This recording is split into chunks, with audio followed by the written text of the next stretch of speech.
This is part 3 of 4 on the book of Numbers. We will look at the middle section of the book, beginning with 10 verse 11.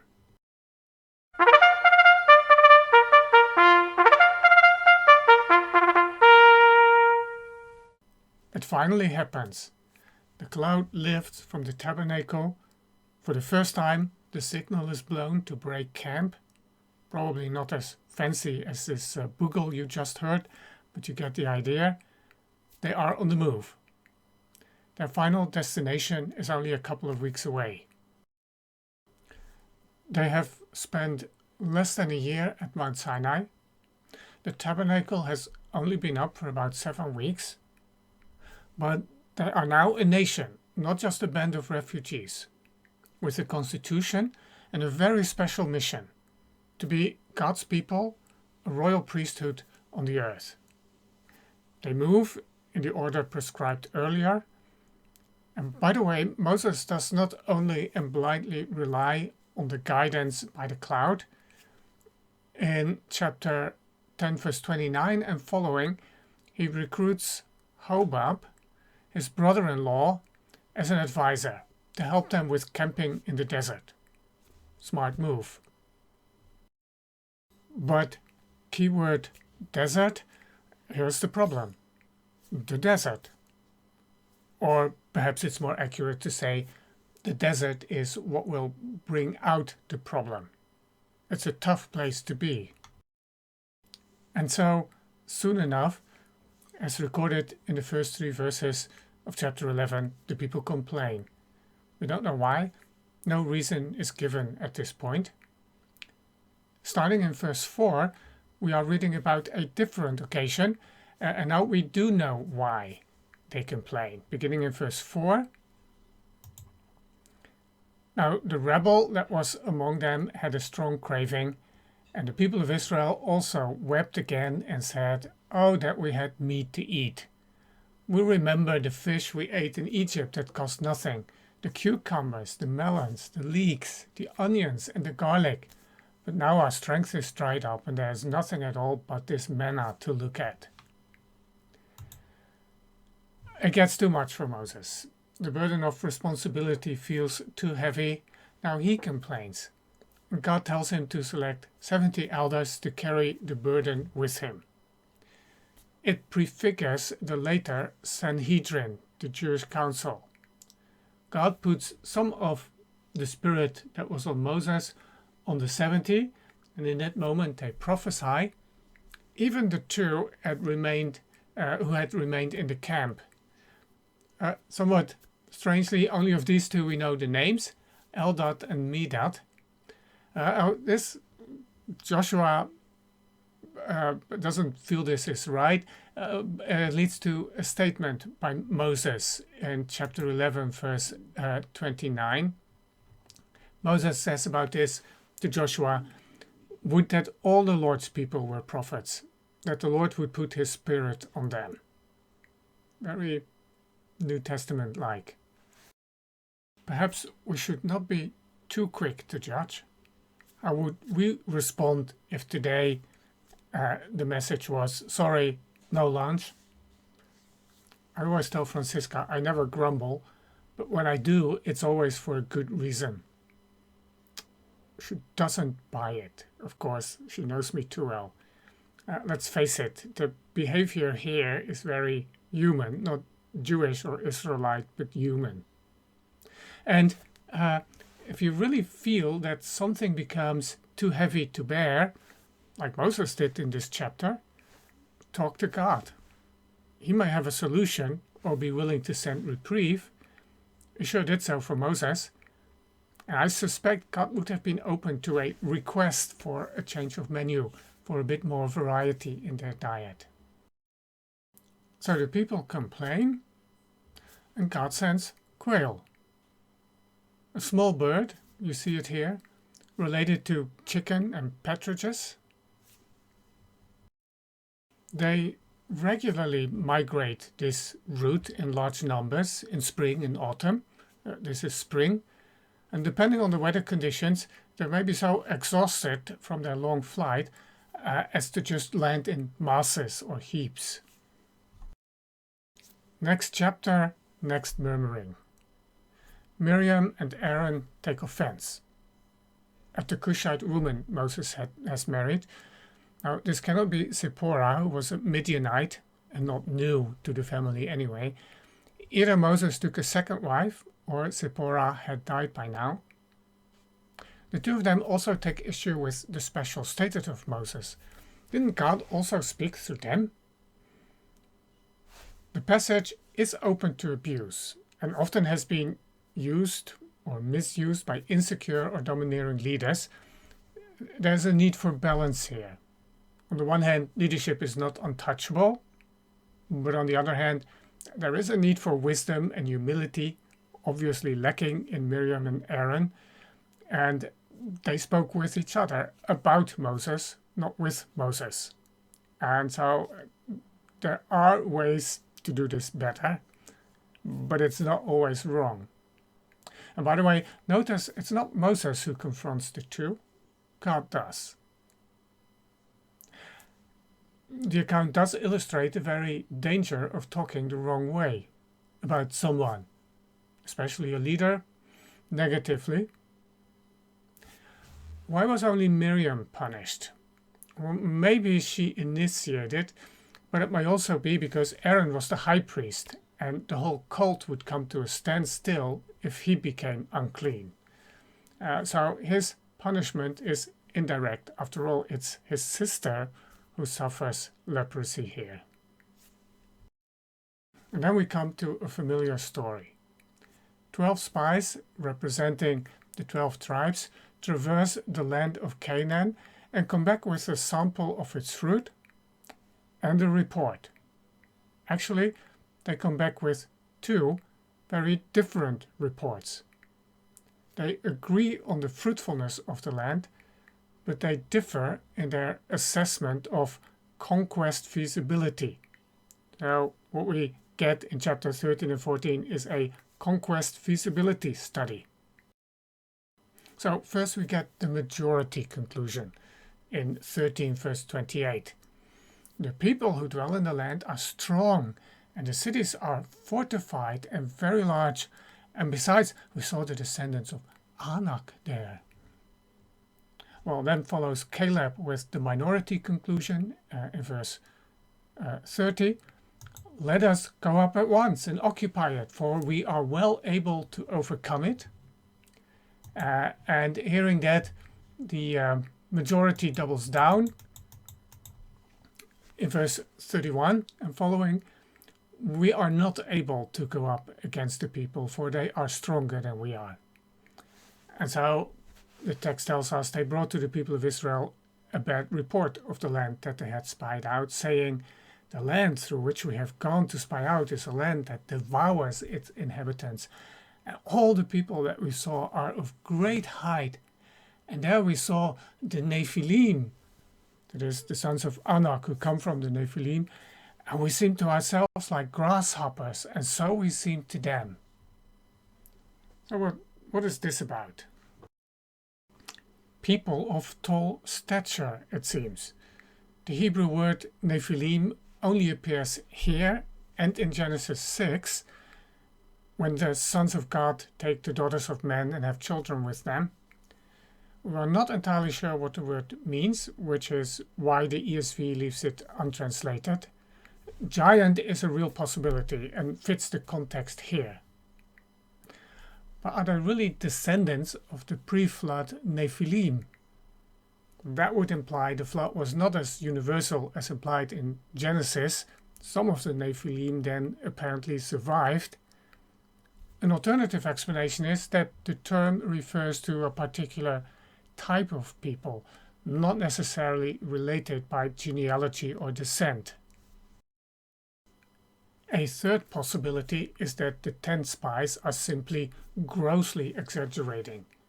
They certainly are doing that in the final line here, that they were grasshoppers compared to the inhabitants of the land. They also do this in speaking of the cities of Canaan as very great. And maybe that the use of Nephilim is part of the exaggeration. There are giants in the land. those people are at least 20 centimeters taller than we are. Joshua and Caleb try to save the day, but they fail. The result is that of all the adults present, only these two will enter the land. Well, perhaps there is a third one, Eleazar the priest.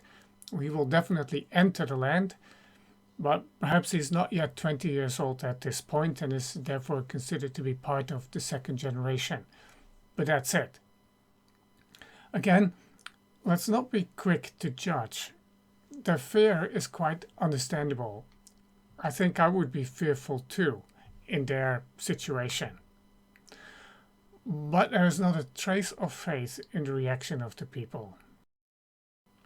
And so, beginning in 14 verse 13, Moses has to intercede to save the people once again. Notice his arguments.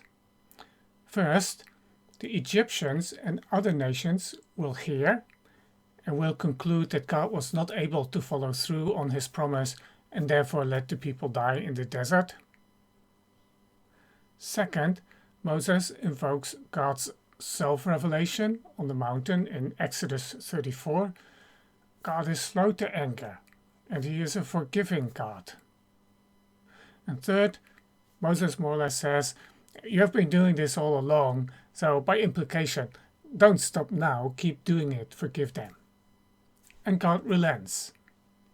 But there is a tension in God's self-revelation. He is forgiving, yet does not clear the guilty. Now, how to resolve that tension won't become clear until the New Testament, but the tension is there, and it shows here God pardons, but they will die in the desert and not enter the land. Strangely, next, we get a chapter with rather detailed and to us perhaps tedious legislation, mostly about the offerings of flour, oil and wine accompanying voluntary sacrifices, how much of each for different kinds of sacrificial animals. It's easy to miss. I certainly missed it until Roy Gain in his commentary pointed it out to me, but there's more to it than simply continuing the pattern of interchange between narrative, mostly cases of murmuring and rebellion in Numbers, and legal material. Roy Gain calls it the eye of the hurricane. Because notice what surrounds it.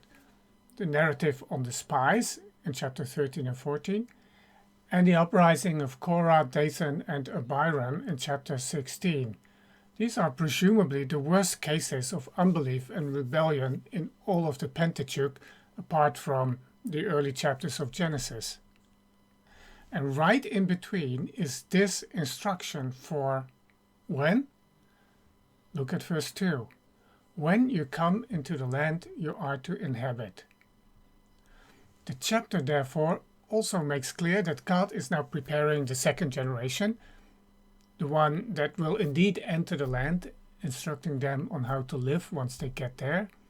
And it shows that God sticks to what he has promised. If we were human, we'd say faithful to a fault.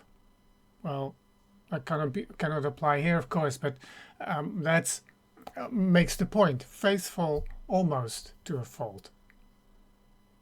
Now, before we move on, there is a phrase used in verse 3 and elsewhere that needs clarification. Food offering, it reads.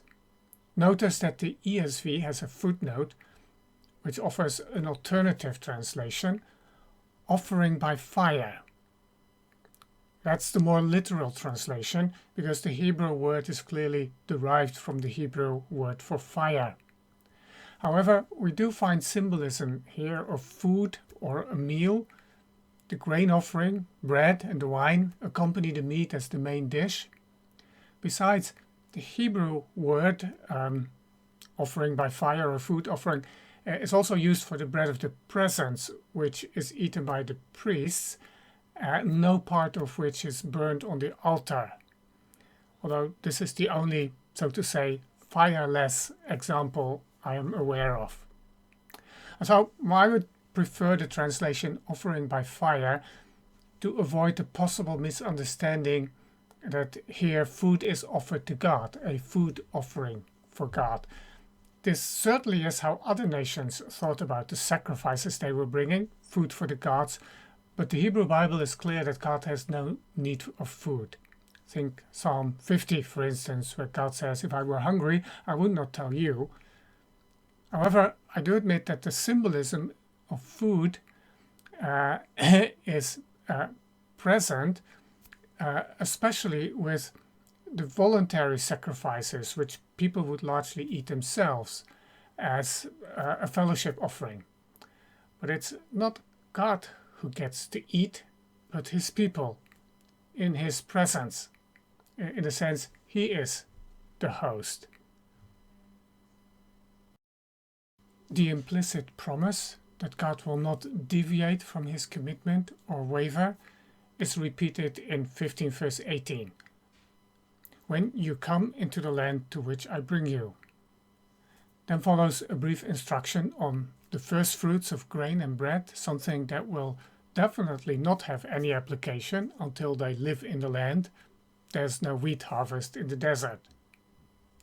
Okay, now let me pause for a moment and address an important question related to sacrifice and purity, seeing that we don't practice any of this. The question is, why did God demand things that he does not demand anymore? Animal sacrifice, regulations for ritual purity. Well, I guess the answer has to be that the idea already existed. It was already part of human practice in terms of sacrifice and Israel's practice when we look at ritual purity. God simply adopted what was there, adjusted it. He worked with their frame of reference, accommodating his revelation to what Israel would understand. It's as if he said, I can use that. And then he tweaks it a bit, makes some adjustment so that it does get a different meaning slightly. But the fact is, sacrifice, people have been doing this for as long as we can tell. Already in Genesis 4, Cain and Abel, they bring sacrifice. There is a sense that we need to give something to the gods or to God, or that we may gain favor with a gift. And then sacrifice, as we've already seen, was also understood as food for the gods. It's a way to placate or manipulate divine beings. Now, the God of Israel does not need any of this, but people need a ritual of atonement, options, forms to worship God, to give shape to a life that is marked by devotion. And so sacrifice, even though the meaning of sacrifice in the Old Testament differs from bribing or placating a god or providing for a god's need, God has given it a different meaning. It is something that deals with guilt, with impurity, with defilement, so it has a different meaning. And already in the Old Testament there is a process of reinterpretation that sets in. For instance, here in Psalm 51, after David's sin with Bathsheba, he prays, verse 2, wash me thoroughly from my iniquity and cleanse me from my sin. It's not ritual impurity, it's the moral and ethical defilement that needs to be removed, but expressed in the language of the purity legislation. Verse 7, purge me with hyssop and I shall be clean. Wash me and I shall be whiter than snow. When it comes to sacrifice, we find in the New Testament a thorough reinterpretation has taken place. Romans 12 verse 1, present your bodies as a living sacrifice, holy and acceptable to God.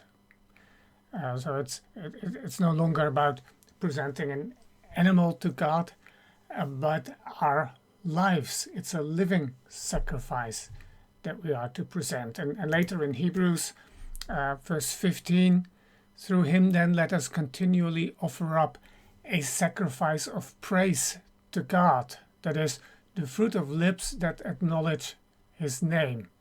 And here we find reference to the Old Testament, Psalm 107, let them offer sacrifices of thanksgiving. And Psalm 116, I will offer to you the sacrifice of thanksgiving and call the name of the Lord. So obviously already here too, the process of reinterpretation is underway in the Old Testament. The shift in understanding, it clicks. People are able to recognize this is really about something deeper, something of the heart, rather than a merely cultic or ritual thing. And it helps us to understand what makes sacrifice pleasing to God. It's not because it brings him food. It's not because he enjoys the smell of burning meat. It's because of the heart behind the gift. Back to chapter 15. It continues with instruction on unintentional sin as something opposed to sin done with a high hand. The latter phrase refers to something that is done intentionally and in defiance of God or his law. The brief narrative that follows of a person gathering wood on the Sabbath illustrates what this kind of sin is about. This was not done by mistake or forgetfulness or in a moment of weakness, but in pure and direct defiance of what God had ordered. Now, for such sin, there is no sacrifice. The category of unintentional sin is broader than sin that is committed unwittingly, without realizing or by mistake. The more extensive legislation on this in Leviticus gives examples that include stealing, swearing falsely regarding entrusted property, holding back information on a crime. Well, these are things you know. It's not done by accident, but perhaps in a moment of weakness. However, there's no intent of defiance or outright rejection of God, and therefore this sin can be atoned for.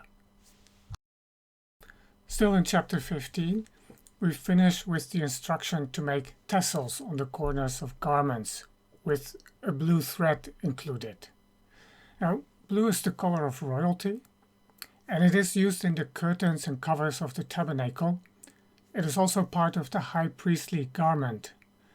In other words, it reminds Israel of its high calling as a royal priesthood and of its connection to the sanctuary, and therefore of the importance of being holy. It is meant as a visual aid. Chapter 16 records the proverbial rebellion of Korah, Dathan, and Abiram.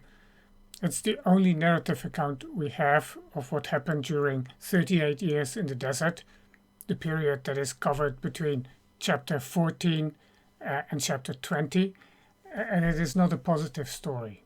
It's a low point.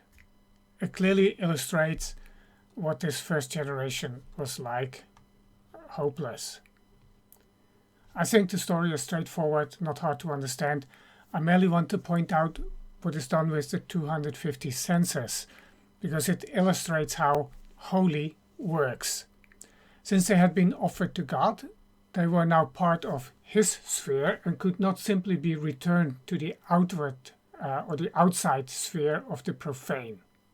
So in 16 verse 39, they are made into a covering for the altar of burnt offering. They stay within the sphere of the holy.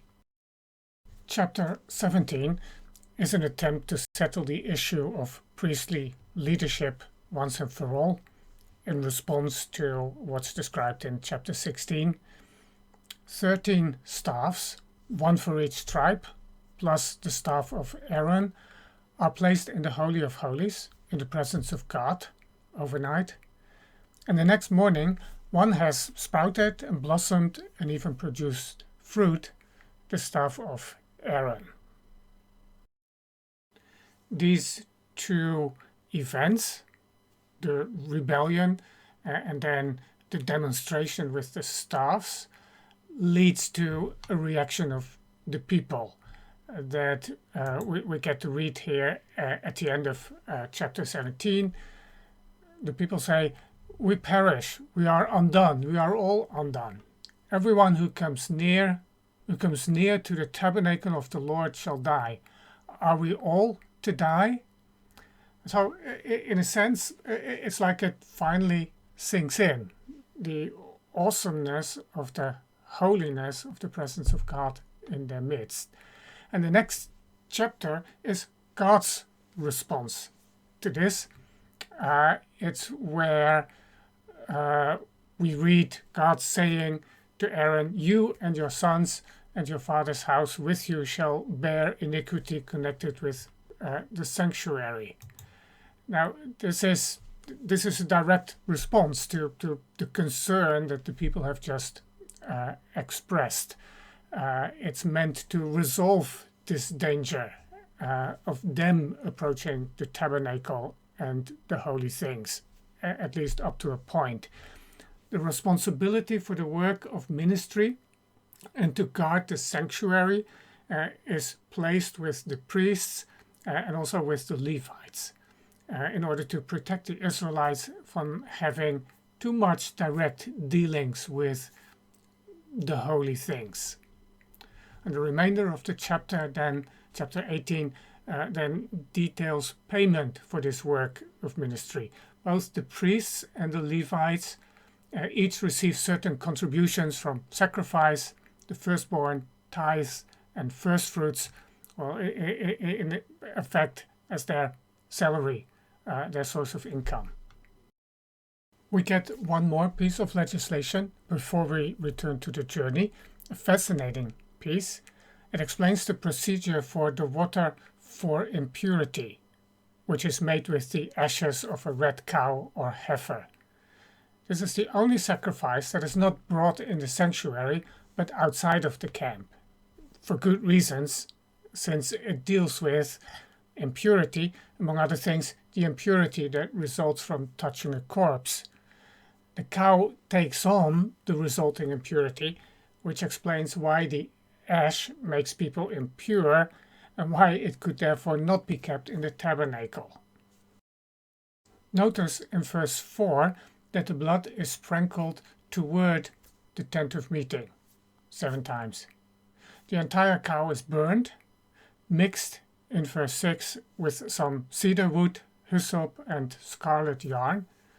Presumably these 3 symbolize purifying elements, scarlet and perhaps cedar because it resembles the color of blood. And hyssop, you see it here with its scientific name. We use it today as an herb, the Mediterranean or Syrian form of oregano. These 3 elements also played a role in purification from skin diseases or leprosy in Leviticus 14, so you will have met them before.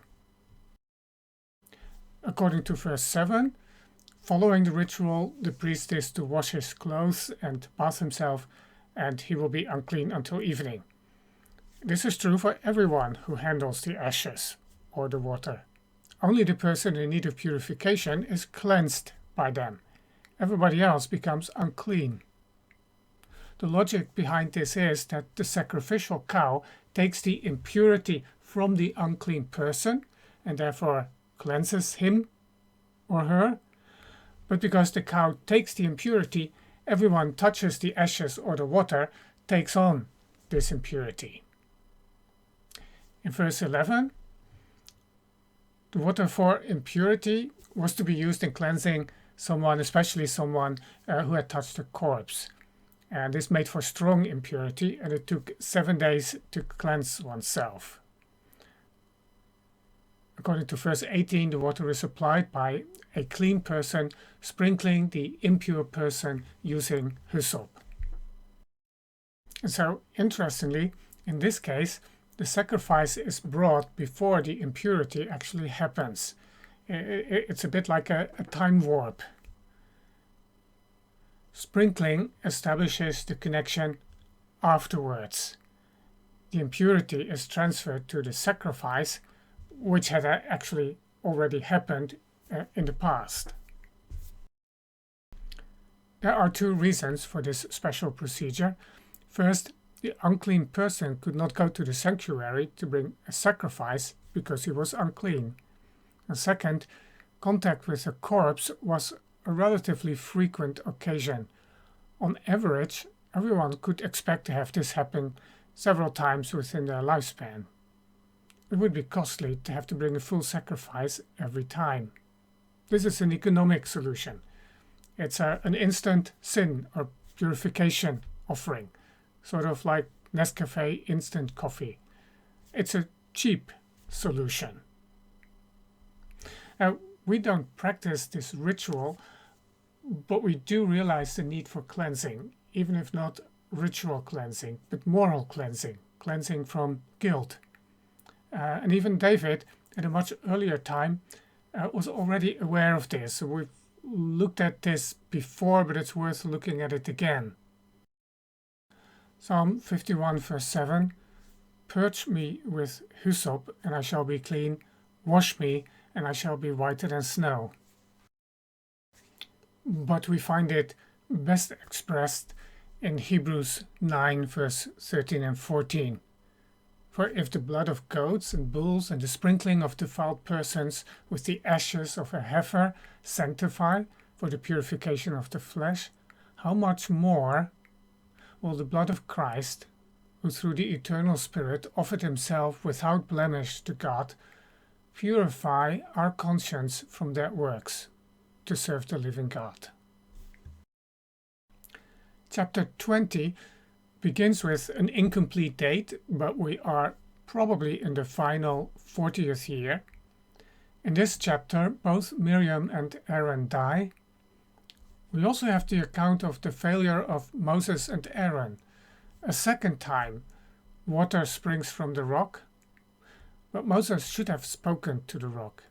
Instead, in anger, he strikes the rock, like he did on the earlier occasion when that was indeed the right procedure, but not this time. The consequence is Moses and Aaron will not enter the promised land. Then Edom forbids them passage through their territory when asked, so they have to make a significant detour around Edom. And in chapter 21, they have to fight their first battle for the land with the king of Arad, which they win. And then we get another grumbling account. Now this is serious, because for the most part, we are now dealing with the second generation. In the 40th year, not many of the first generation will still be alive. Does this mean that they are no better than their ancestors? Fortunately, there is a difference. Once the fiery serpents appear, the people turn to Moses in verse 7 and admit their wrongdoing. Now this is a change. That's something new. That's progress. And God provides a means of healing, the image of a serpent on a pole. When bitten, all one has to do is come and look at it. So what do you think? Did everyone come? Or were there some who refused even after they were bitten? I'm afraid there were some who did not come, thinking, arguing, this makes no sense. This is too easy. How can a bronze snake cure us from a snake bite? Jesus, in the Gospel of John, will draw a parallel between this bronze snake and his death on the cross. And it's similar, because it's only those who believe who will benefit and live. In chapter 21, verse 10 through 20, we get a relatively detailed description of the final stretch of the journey. It quotes an unknown source, the Book of the Wars of the Lord. It's not mentioned anywhere else. Now, when we want to know what is in this book, it's perhaps a little disappointing that all we get is some geographical information. Its importance may be that it establishes the border of Moab. In other words, the land they were taking is not that of Moab. This will become important at a later stage in the book of Judges. Now, all in all, this passage, these 11 verses, have the effect of slowing down the narrative by providing more detail. Tension rises. We're almost at our destination. The chapter finishes with 2 more victories over 2 Amorite kings, Sihon of Heshbon and Og of Bashan. Sihon is asked for permission to cross his territory, like the Edomites, but he responds with attacking, showing Israel's not the aggressor, the Amorites are. And the pattern we now get to see is this. Israel wins every battle it has to fight, and it fails every test it has to pass. Then at the beginning of chapter 22, and that's really the break here, we read about their arrival in the fields of Moab. This is where the final third of the book is set, which we will cover in the 4th and final part of this series.